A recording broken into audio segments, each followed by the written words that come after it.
Oke, selamat datang. Hari ini kita bakal ngobrolin soal Tour Vals de la Marina. Ini bukan sekedar jalur pendakian biasa ya. Ini adalah sebuah proyek yang dirancang untuk benar-benar menyatukan jiwa dari sebuah wilayah. Pegunungan yang menyatukan lembah. Cuma beberapa kata dari sang penulis, Joan Elis Andres, tapi ini adalah inti dari segalanya. Ini adalah gagasan untuk mengubah cara kita melihat alam. Bukan sebagai pemisah, tapi justru sebagai jembatan yang menghubungkan manusia. Jadi, seberapa jauh sih perjalanan ini? Kita bicara soal rute epik sepanjang 128 km. Dan bukan jalan datar loh, total tanjakannya lebih dari 5.600 meter. Yang semuanya itu dilakukan untuk merangkai 8 lembah yang sangat unik. Jadi, ini bukan sekedar soal fisik, tapi ini adalah sebuah penjelajahan budaya yang mendalam. Oke, jadi pertanyaannya, gimana ceritanya jalur seambisius ini bisa lahir? Apa sih sebenarnya esensi dari Tour Vals de la Marina itu? Pada dasarnya, ini tuh proyek yang lahir dari hati, dari kebanggaan warga lokal. Mereka punya mimpi untuk menyambungkan lagi desa-desa mereka lewat jalan setapak kuno. Jalan yang udah dipakai sama nenek moyang mereka selama berabad-abad, dan mengubahnya jadi pengalaman yang bisa dinikmati semua orang.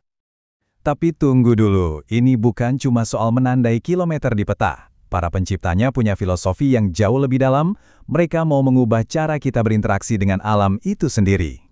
Nah, ini yang paling keren. Secara tradisional, kita kan sering mikir kalau gunung itu, ya penghalang, yang memisahkan satu komunitas dengan yang lain. Proyek ini ngebalikin ide itu 180 derajat. Di sini, gunung justru jadi penghubung. Dan rutenya nggak cuma lewat di pinggiran desa, tapi sengaja banget masuk ke jantungnya, alun-alun kota. Dan ini bukan sebuah kebetulan loh. Setiap tahap itu sengaja dirancang untuk melewati alun-alun utama desa. Ini adalah sebuah pilihan sadar. Tujuannya, biar para pejalan kaki ini bisa membawa kehidupan dan juga pendapatan langsung ke bisnis-bisnis lokal, menciptakan model pariwisata yang benar-benar berkelanjutan. Nah, saat Anda berjalan masuk ke alun-alun desa itu, Anda bakal sadar, Anda tuh bukan cuma melintasi sebuah tempat, tapi Anda melintasi berbagai cerita. Jalur ini pada dasarnya adalah sebuah museum hidup yang sangat besar. Di antara semua cerita itu, ada satu yang cukup menonjol, cerita tentang hantu lokal, sosok yang lahir dari masa-masa sulit dan ketakutan masa kecil. Coba bayangin deh, waktu kecil ditakut-takutin pakai kalimat ini. Awas, nanti si pengumpul lemak datang dan menangkapmu. Peringatan yang bikin merinding ini adalah tentang Elsa Gener. Cerita Elsa Gener ini lebih dari sekedar cerita hantu biasa. Ini adalah sebuah artefak budaya yang lahir dari kemiskinan saat lemak jadi komoditas yang sangat berharga. Nah, dengan berjalan di jalur ini, kita sebenarnya ikut membantu menjaga cerita-cerita seperti ini tetap hidup, melestarikan sejarah lisan yang sama pentingnya dengan jalan setapak itu sendiri. Jalur ini nggak cuma melintasi pemandangan, tapi juga melintasi waktu, melintasi berabad-abad sejarah.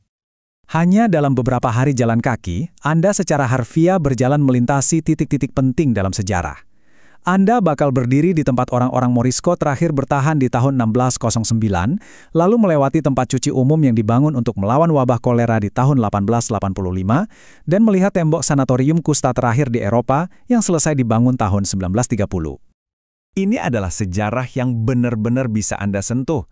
Anda bakal melewati desa-desa Moor yang udah ditinggalkan, sumur salju kuno yang diukir langsung di gunung, bahkan, ini gila sih, menemukan pintu yang dibuat dari kayu yang berlayar menyeberangi Samudra Atlantik dari Alabama di abad ke-19.